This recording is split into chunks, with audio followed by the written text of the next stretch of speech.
स्वधर्म क्या है? परमात्मा ने प्रत्येक मनुष्य को अलग अलग बनाया है। किसी विचार पर जो हमारा दृष्टिकोण है, क्या वो स्वधर्म और हमारी प्रकृति है? क्या अपनी प्रकृति का अनुसरण पाप मार्ग से रहित है? कई बार हम अपनी जिद को स्वधर्म समझ लेते हैं। जैसे अर्जुन अगर उस समय समझ लेते कि संन्यास लेना और युद्ध से भाग जाना ही मेरा स्वधर्म है, कृष्ण कहते रहे कुछ भी, मुझे क्या लेना देना, तो शायद बात कुछ और होती। लेकिन अर्जुन ने पूछा, मेरे लिए क्या स्वधर्म है, मेरे लिए क्या करने योग्य है? काश कर्ण ने पूछा होता, भीष्म पितामह ने पूछा होता, दुर्योधन ने पूछा होता, तो भगवान ने सभी को बताया होता कि ये तुम्हारे लिए स्वधर्म है, ये तुम्हारे लिए करने योग्य है। आज क्या होता है?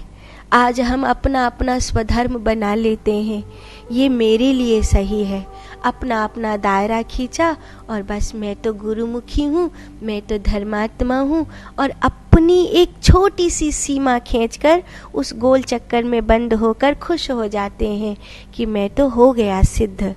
लेकिन क्या इतने छोटे गोल चक्कर में तुम्हें परमात्मा ने भेजा है? तुम्हें परमात्मा ने बहुत विराट बनाया है। इसलिए स्वधर्म का निर्णय करने से पहले ये निर्णय करो कि इंद्रियां, मन, बुद्धि, चित्त और शरीर ये सब कहाँ गति कर रहे हैं। पहले इन सबको जानो, पहचानो, देखो, सद्गुरु का साथ लो, तब तुम्हें पता होगा कि तुम्हारे लिए क्या स्वधर्म है।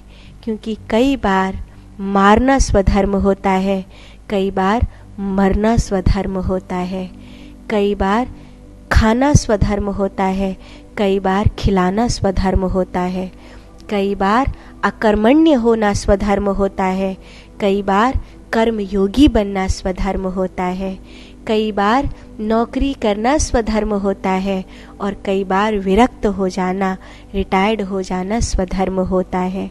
पहचानो कि कहाँ हो।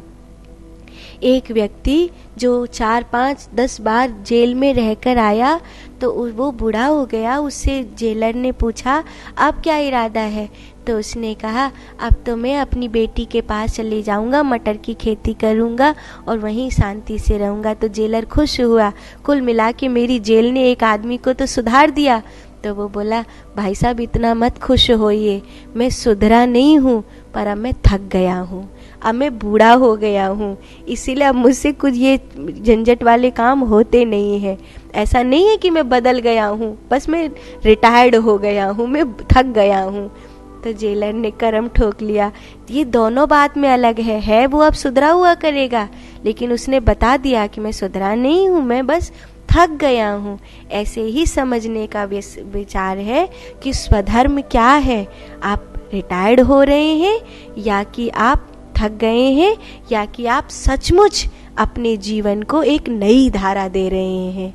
नई धारा देने में और थक कर रिटायर्ड होकर कुछ करने में, दोनों में बहुत अंतर है।